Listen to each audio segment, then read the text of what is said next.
Hello, my name's Amanda Parvin from Human to Human Employment CIC, and today I'm talking to Holly about self-harm. Hello, Holly. Hello. Now, self-harm sits as part of the mental difficulties, the mental ill health. So that's why we've kind of brought this into human to human, because it's a mental ill health disability. So if we could start off with, if you could sort of explain to us a little bit about self-harm and then about your self-harm, if you're comfortable to do that, please. Yes. So self-harm can take lots of different forms. I personally have struggled with cutting, and sort of less known areas of self-harm like binge drinking, sexual impulsivity, binging with food, and it's been affecting me since I was about 14. And you were saying earlier on that you cut, that's your form of self-harm, but you don't, nothing is particularly visible, is what you were saying. I've never cut my arms. I've only ever cut my thighs and my waist, anywhere that I could cover it so that it didn't draw attention to me. Because I didn't want professionals to know, I didn't want my family to know, I didn't want my friends to know. I didn't want to be treated differently. Yes. And you were saying that you actually only cut under your pants so that people couldn't see any of the marks at all. Yeah, when I first started self-harming as a young teenager, I would only self-harm where my underwear would cover. So even if I was changing in the changing room or if I had to change in front of my mum, no one would see it, no one would know. And was it only under your pants or was it on your breasts as well? And you don't have to answer that because this is really personal. No, that's okay. It was just under my underwear, not under my bra line or anything like that. And then you were saying that you said at the start of what you were saying, that there's different forms of self-harm, like the binging and stuff like that. And I think as a society we tend to think of just the cutting, don't we? Yeah. So would you be able to explain a little bit more about those other forms of self-harm, please? Yeah, so binge drinking is a big one, and I mean, most people who binge drink, they know that it's not going to help them in the long term, but it's sort of an escape for that evening. And drug use as well, and basically anything that we can use to sort of get a little bit of happiness, claw a little bit of control back. So that can be with eating as well. A lot of people self-harm by staying up half the night, and not allowing themselves to go to sleep, because that's the only time in the day that they have the ability to control completely what they're doing. Did you say at night time? Yeah, so they'll put off going to sleep because that's the only time in the day that they feel like they have full control over themselves and what they can do, and no one's telling them what to do. So they'll put off going to sleep, which means obviously the next day they'll feel a lot worse if they have to get up early. It takes lots of different forms, and that's just some of the ones that are sort of less known about in society, I think. And you were just saying, like, at night time, because I've not heard that before, that it's the only time when nobody's telling them what to do.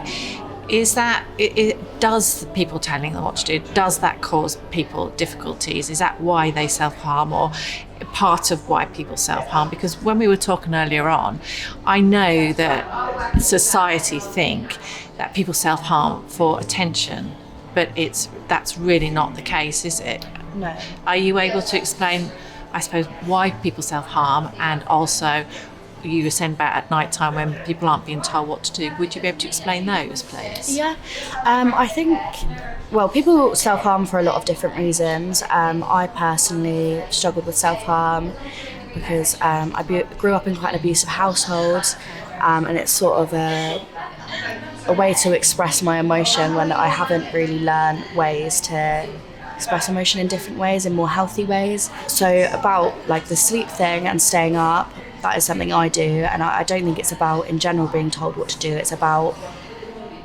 being told the right way to express your emotions. So having that alone time, that alone period, I like to draw it out as long as possible so I can release my emotions how I want to. I mean, I'm still waiting on therapy so that I can have more healthy and appropriate ways to express those emotions. But a lot of self-harm comes from not having those capabilities and not being taught how to express your emotions in a healthy environment, in a healthy way.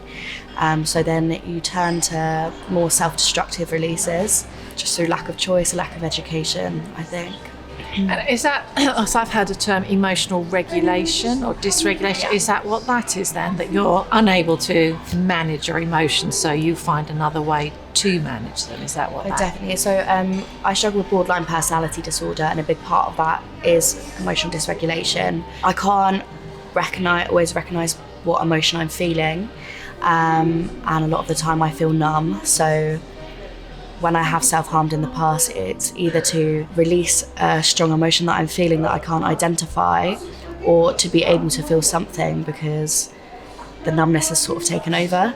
So yeah, that's the reasons, my reasons. Obviously it's different for everyone. Okay. And you don't have to answer this next question, because I realise these are really personal, but how do you, when you cut, how do you feel?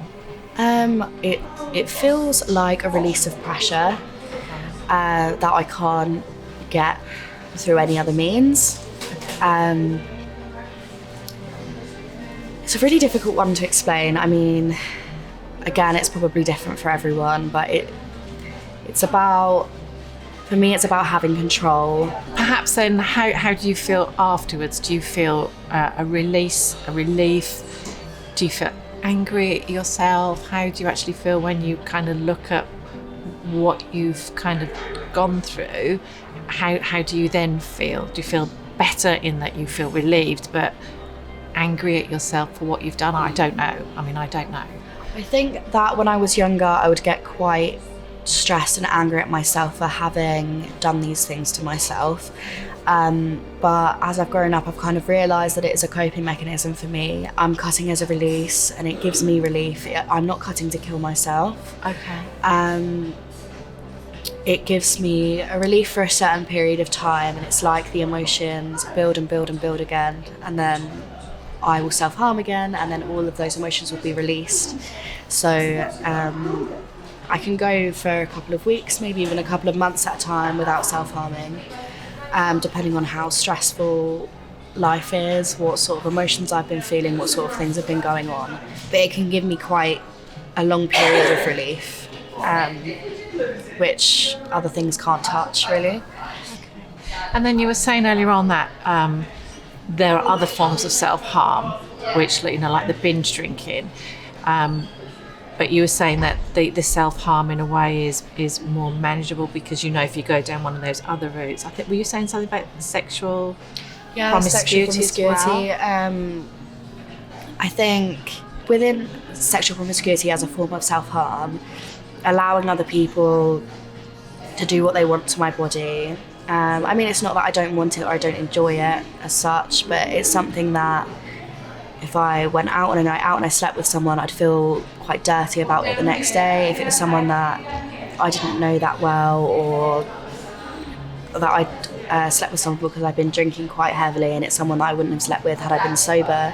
It's about sort of like, it makes me feel quite dirty and disgusting, which I think, again, is a societal issue, because I think women in particular end up feeling quite dirty for being sexually promiscuous, whereas men, it's sort of a double standard. Men don't face that so much, so I think it's definitely partly societal, but it's still, I know that when I've done that, I'm going to wake up feeling a bit dirty and disgusting, but I still do it anyway, so it's still a form of self-harm.